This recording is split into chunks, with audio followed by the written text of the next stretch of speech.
มีธุระหยังน้อโยมไม่ออกเมียเก่ามามื้อนี่ว่าสิมาถามหลวงพี่จ้าว่าลงน้านี่สึกบ่สิสึกบ่โอ้ยมามื้อใดก็สิมาถามว่าจะสึกบ่แท้อาตมาก็บอกเป็น100รอบแล้วว่าอาตมาบ่สึกอาตมามาบวชแล้วเข้าสู่โลกาสาวพัดมันห่มมันเย็นแล้วอาตมาบ่สึกดอกไม่ออกเมียเก่าเอ้ยน้าน่ะเด็กบ่มีผู้เฮ็ดจังไดขายเลยบ่นะนั่นคันเมื่อยโยมก็ขายซะมันบ่มีผู้เฮ็ดดอกลูกเต้าเขาก็บ่เฮ็ดก็ขายก็เอาเงินมาไว้ใช้น้ำลูกน้ำเต้าเด้อโยมเอ้ยเอ้าเออ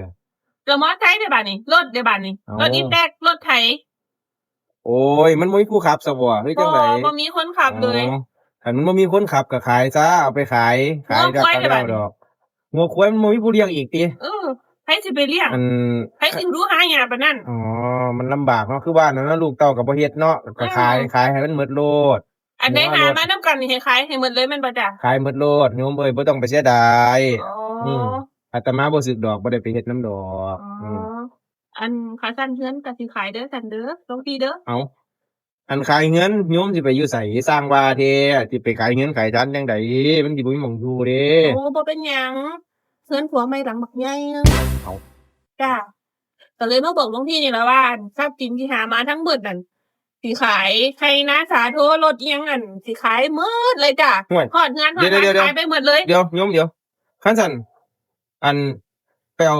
รถกระบะมาให้นะโยมอาตมาสิขนของไปสิสึกมื้ออื่นนี่ล่ะเอาบ่อยู่ดอกไปนั่นคือว่าบ่ซื้อสึกคันซั่นเดี๋ยวคันบ่มีผู้ขับอาตมาสิไปขับเองก็ได้ไปเดี๋ยวนี้ล่ะเอ้าสึกเป็นห่วงเฮือนปานนั้นเลยบ่บ่เป็นห่วงไม่ออกกันแหมสึกก่อนสิไปบอกหลวงพ่อก่อนอ๋อโอ๊ะอยู่บ่ได้มันหมดแล้วเนาะ